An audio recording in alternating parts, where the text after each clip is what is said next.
Hello, friendly people of the internet. Happy Halloween, or at least it's close to at the time of uploading this video. Yeah. I am Hyper Superstore, and today I have with me... Dark Side. We're talking about the Five Nights at Freddy's movie. Spoiler alert. I'm going to be talking about spoilers. I don't care. And I'm going to spoil this right now. I don't think this movie is that great. I don't either. You liked it more than I did. Well, yeah, but, I mean, I think it's meh. I give it a 3 or 4. I give it a 5. Just average across the board. Plot. Older brother has little sister, and he's the caretaker.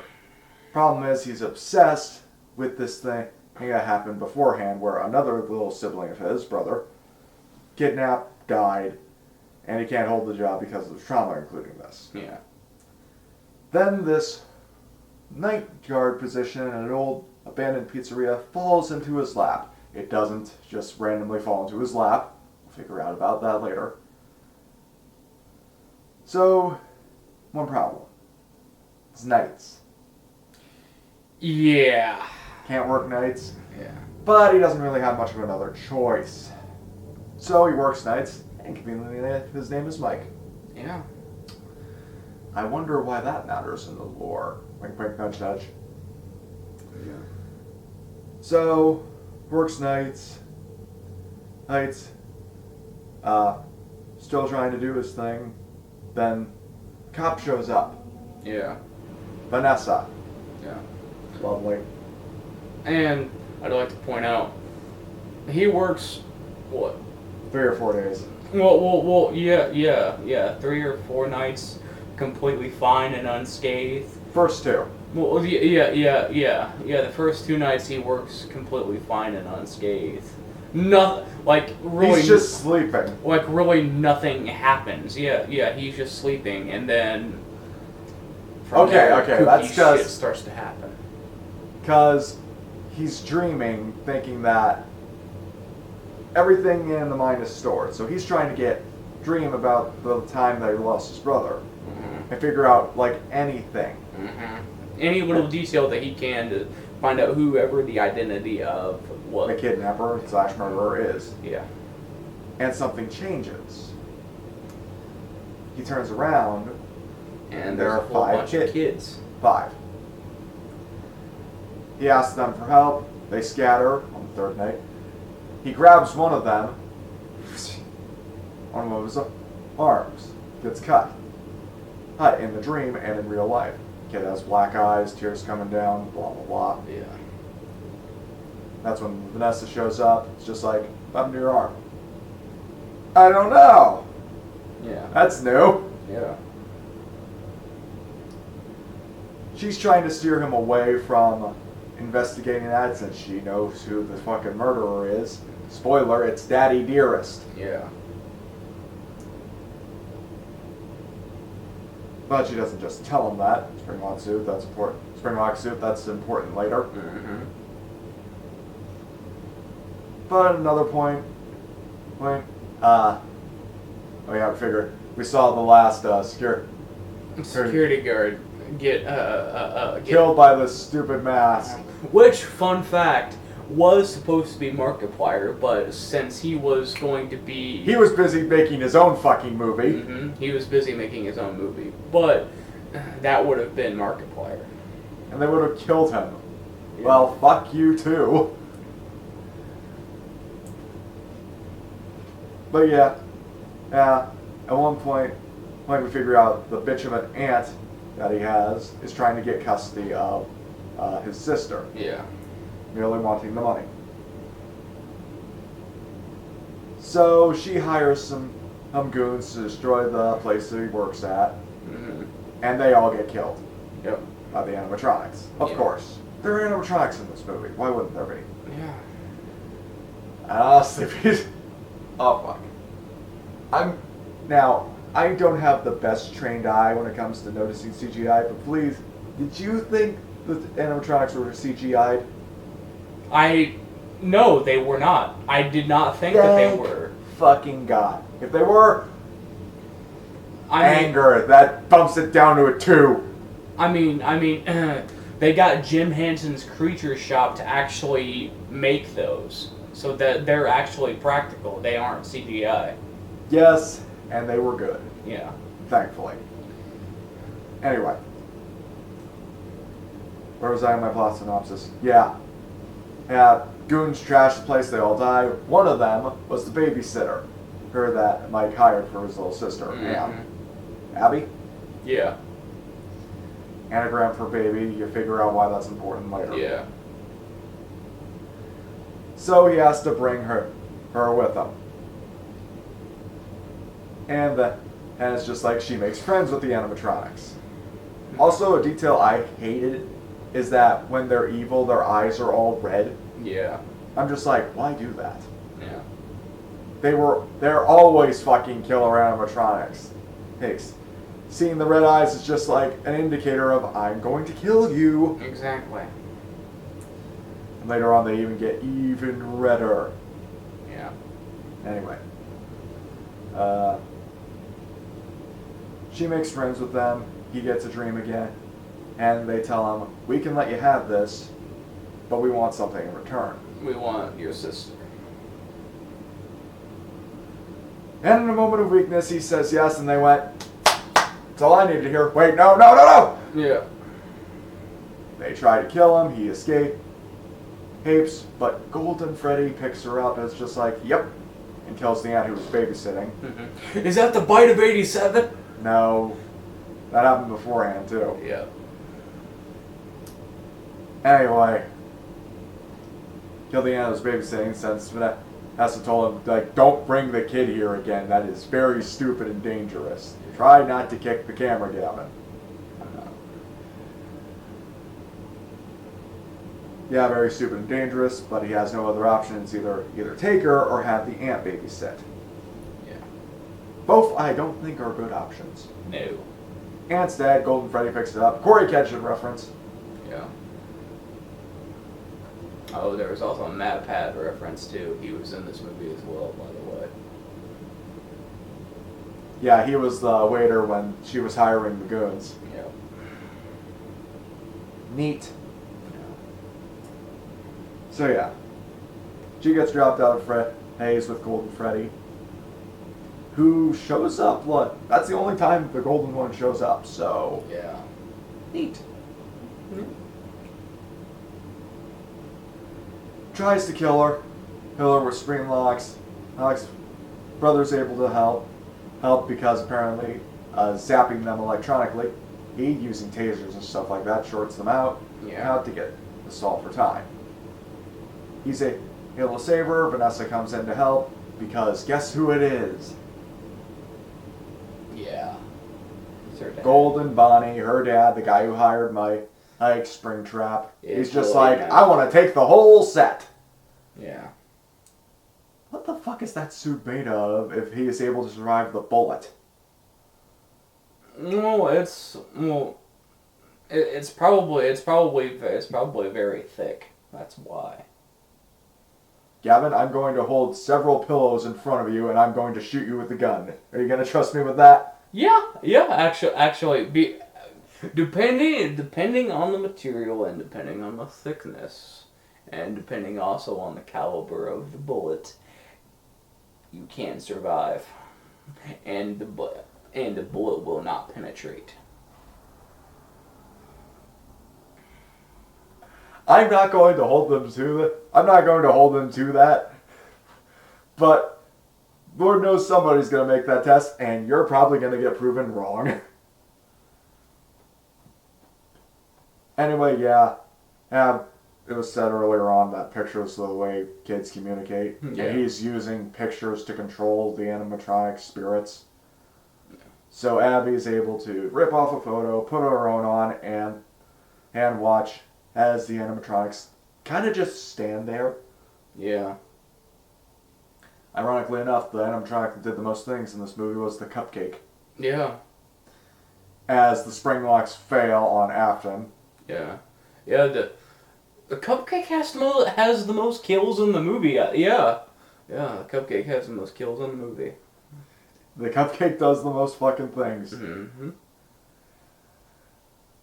But yeah, able to escape. He's able to turn his life around and not look back on the person who killed his brother. Mainly because, for all intents and purposes, he's dead now. Yeah. Even though he always comes back for a sequel that I hope never gets made, but probably will. Yeah. Yep, able to fix his life. Able to help his little sister. Mm-hmm. Vanessa's in the hospital. The bitch of an aunt is dead. Good. Okay, I'm gonna start bitching about the movie now. The first thing that really hurt this movie, in my opinion, was PG-13. That I will disagree with you on. It did not have to be rated R. It did not. I disagree with that strongly, since that comes to my second point. Nothing in this movie was scary. Nothing in this movie was scary. Yeah, you had jump scares, but I always say this: it is the fart joke of comedy. Jump scares are not scary. That's literally the entire game franchise, though. No, it's not. The scary part of that is that it's the build-up. You don't want to get jump scared. Here, there's this long intensity of your nerves just like, where's this thing? Where's that thing? Hey, the pink thing moved again. It is the build-up. The jump scare is the payoff. The ambience. The games have a lot more things on them than just jump scares.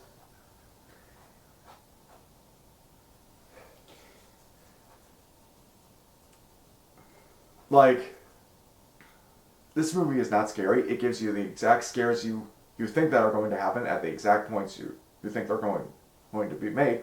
And this movie seems painted by numbers, completely by the book. Yeah, Probably due to a result of that development hell it was in. Yeah. I mean, it seemed like it was, like, every plot point seemed almost predictable. Well, no. I wouldn't say every plot point. Every twist that happens is very predictable. The whole movie was very predictable. Yeah. I want something unexpected to happen in my horror movies. Yeah. There's, and also there are parts in the movie. And I knew the cupcake already moved! There are parts in the movie that also seem just like a slog. Like it took forever. Like a lot of those dream sequences. Like, it seemed like it took forever. We don't need to rehash the other parts of that dream sequence every single time. We've already seen that part. Fast forward a little bit to the new part. Exactly.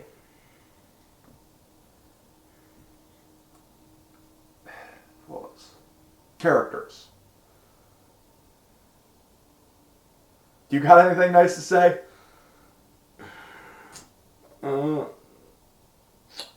Not really anything nice. It's just like I'm kinda like sad because the guy that plays William Afton, his name's Matthew Lillard. He's a really good actor. He played Shaggy in the 2000s Scooby-Doo movies. Like Zoink Scoob, why do I have to be in movies that suck? Yeah.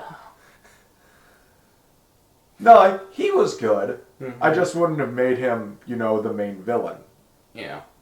Well, from what I've heard, he signed a contract for three FNAF movies. So, depending on how well they do, there could be 3, or there could only be 1. We don't know yet. Okay, yeah. Main villain. I liked him more as the higher guy. It's just like, alright, I'm giving you a chance here, man. It's not good, but it's a chance. Yeah. Also, Abby. Not a good child actor, but not the worst one I've seen. Yeah, exactly.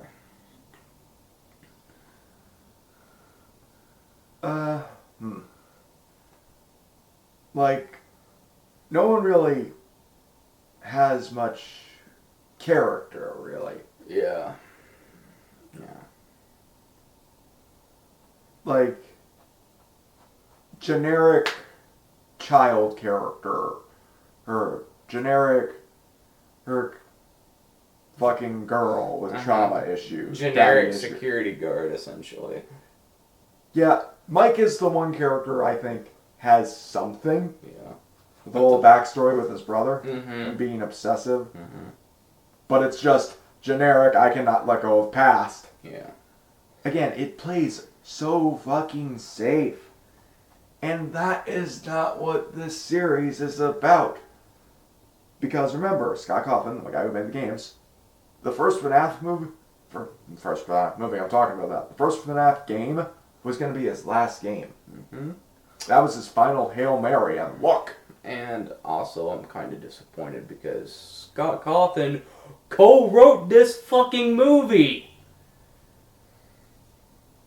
And it's just... eh. Yeah. I'm not going to praise the original FNAF games like they're fucking masterpieces. Yeah. We're part of the old guard. I've been there since the beginning, damn it. Yeah. Old man Michael. Yeah.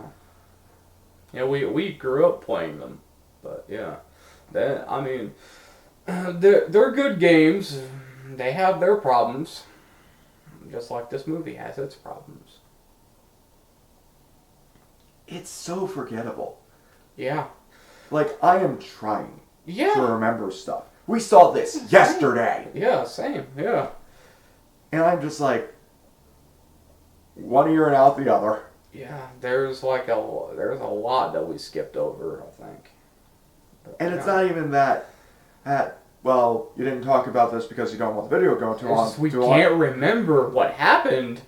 It's just like, so generic, so by the books. Look, so plain it's safe. Yeah. And that's why I harp on this movie being PG-13. Since with R, there would have been some risk. Yeah. Something. Anything. Also, we did not get to see the puppet. I think it is his little brother who died. Okay. The only way I can kind of defend the whole PG-13 thing is... Kids. There were a lot of fucking kids that watched this movie. Yeah, it is catered more towards children than anything. And that's why it's not supposed to technically be that scary. Because they don't want to traumatize actual kids. Yes, in this movie where the main villain murders children. Yeah. Yeah. Ah. Yeah. Hypocritical statements be damned. Yeah. At least the dog didn't die. I never said it would be hypocritical. I never said it would make sense. I'm just saying that's the only way I can defend it. I can think of to defend it at least. Your shield has a gun pointed at you. Yeah. I got nothing. Yeah. I'm just like, what happened? Brain not work. Get rid of movie. And what really pains me is that we watched, the last movie we watched together was Blue Beetle. That was amazing. I will admit, that movie was generic too. Yeah. And yet that left more of an impact on us than this did. And we saw this yesterday. Yeah. And yet this one is probably going to get more money. You know what? Probably, but the okay. From what I've seen is that even though there was not a good turnout on its opening night for Blue Beetle, the reception that it got after people actually saw it are like, oh wow, this movie is actually surprisingly very good. This movie's going to have the opposite turnout. It's just like, a lot of people are going to watch it in an opening. And then they're going to be like, oh, this movie shit the bed. Yeah, this movie, not very good. Not very memorable. It's one of those movies that you put on for your, like little kid for, like, background noise, so they stay quiet for, like, an hour and a half. Exactly. I don't even remember how long this movie was. And I was there. To me, it felt like fucking 3 hours. It felt longer than it actually was. Because, like I said, this movie feels like a slog. Like, I didn't slog through this one. It's more like, it's just empty. It's devoid of most passion. The most passionate thing that happened in this movie was the Matt Pack cameo. Yeah. Yeah, Corey Kenshin's a close second. Yeah. Like, that's it. No scares, no thrills, not even much gore. Yeah. No, like, interesting twists, no good plot or characters. Yeah. I got nothing. No. Like, I'll freely admit that we overhyped Blue Beetle a bit from the last random review. Yeah. But this, I'm struggling to think of anything. The worst thing a movie can do, like any form of media can do, is bore me. And that's what this did. Yeah. We watched this movie with another friend, and he got more scared of the opening credits that happens before, like the opening ads before the movie starts. Yeah. Because, like, they played like a lightning bolt, like straight out of nowhere. He's just like, Jesus! Mm-hmm. Christ. I got nothing. You got anything else to say? No. And, well, I will say this. Watch Blue Beetle instead. Yeah. And from sitting here actually talking, it has made me actually change. I have alerted you to the light side. Yeah. It's just like, Yeah. there's nothing. There's nothing here. Watch Blue Beetle instead. It's a 3 out of 10. What do you guys think of the movie? Leave your thoughts in the comment section down below. Leave a like on the video if you liked it. And subscribe for a Blue Beetle sequel. That'll never happen. Yeah. But yet somehow there'll be a FNAF sequel that happens, and we'll be here to review it. Yeah. And hit that little notification bell to see when I upload all the time. Until next time, I'm Hyper Super Sora, and Dark Side. sayonara.